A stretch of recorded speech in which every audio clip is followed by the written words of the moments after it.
Hello everyone, আসসালামু আলাইকুম। চলে আসলাম নতুন একটা ব্লগ নিয়ে।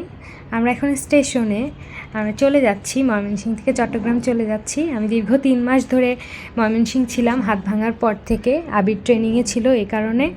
তো আজকে সেই চলে যাওয়ার দিন চলে আসছে। এতগুলা লাগেজ এই জন্যই ছিল।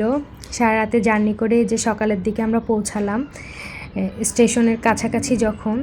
তখন ইনায়া বারবার বলছিল যে কখন পৌঁছাবো। এই তো তার কিছুক্ষণের মধ্যে আমরা পৌঁছে গিয়েছিলাম। যেহেতু 3 মাস পরে বাসায় এসেছি, বাসায় এসে তো বাসার অবস্থা দেখি একবারে ধুলার একটা বড় স্তর পড়ে গেছে।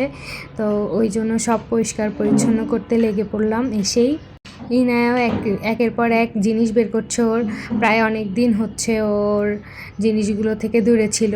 এই জন্য আসার পর থেকে ও কী দিয়ে খেলবে না খেলবে সেটা বারবার একবার এক এক জিনিস এনে আমাকে দেখাচ্ছিল।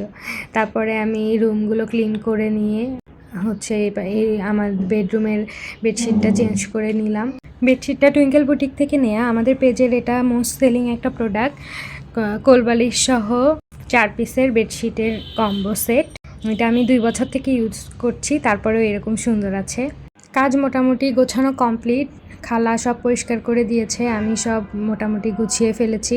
তারপরে দুপুরে খেয়ে দিয়ে ইনায়াকে ঘুম পাড়িয়ে দিলাম। ঘুম পাড়িয়ে দিয়ে ভাবলাম অনেক যেহেতু কাজ আছে, আগে একটু রিল্যাক্স করে নিই চা খেয়ে। আমার কিচেনটা আমি অনেক বেশি মিস করেছি। কাজ যেহেতু অনেক আছে সেই জন্য ভাবলাম আজকে রেডিমেড চাটা আগে খেয়ে নিই। আর বাবা যেহেতু আমার সাথে আসছে, বাবা চলে যাবে সন্ধ্যায়, এই জন্য কাজের একটু তাড়াও আছে, কিন্তু পুরোটা ওইভাবে হয়নি। এই জন্য ভাবলাম আগে একটু চা খেয়ে রিল্যাক্স করে নিই। আর দীর্ঘদিন এই বাইরের সিনারিগুলো আমার দেখা হয় না। চা খেয়ে একটু বেলকনিতে বসে বসে আমি চা খেলাম আর বাইরের প্রকৃতি দেখে মুগ্ধ হয়ে যাচ্ছিলাম। এত সুন্দর লাগে আমার এই পাশটা দেখতে। তারপরে বিকালে একটু ইনায়ার প্লেগ্রাউন্ড, যেটা ইনায়া ব্যাকগ্রাউন্ড বলে, সেখানে নিয়ে আসলাম। ইনায়াকে একটু খেলায় নিয়ে তারপরে বাসায় গিয়ে আমি ড্রয়িং রুমটা ক্লিন করে ফেললাম, গুছিয়ে ফেললাম পুরোটা। এই তো গোছানোর পরে এখন আবার মনে হচ্ছে বাসাটায় প্রাণ ফিরে আসছে। যেহেতু আবিরের ট্রেনিং শেষ হয়নি এখনও, ওর শেষ সব কিছু কমপ্লিট করে পরের দিন আসবে। তো রাতের মধ্যে আমি সবার পরিষ্কার পরিচ্ছন্ন করার চেষ্টা করেছি, সব গুছিয়ে নেওয়ার। আর আগের দিনই আমাকে তো আমার বাবা নিয়ে আসছিল।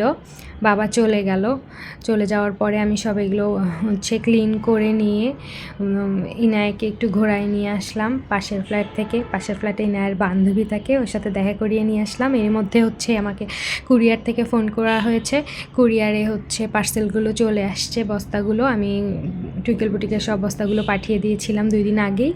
ওগুলো রিসিভ করে নিলাম, রাতে ডিনার করে শুয়ে পড়লাম। পুরো বাসাটা এখন আগের মতো প্রাণ ফিরে পেয়েছে ঠিকই, কিন্তু আসলে ঘরের মানুষটা না থাকলে বাসাটা ঘর আর ঘর মনে হয় না। ইনায়াও এই জন্য ওর বাবাকে অনেক বেশি মিস করছিল। ইনায়া বলছিল বাসায় অনেক শান্তি, কিন্তু বাবা থাকলে আরও শান্তি হতো। তো আমাদের 2 দিনের অপেক্ষা, 2 দিনে বাসা গোছাতে গোছাতে এই যে চলে আসছে ইনায়ার বাবা। আজকের মতো এখানেই শেষ করছি। ধন্যবাদ সবাইকে।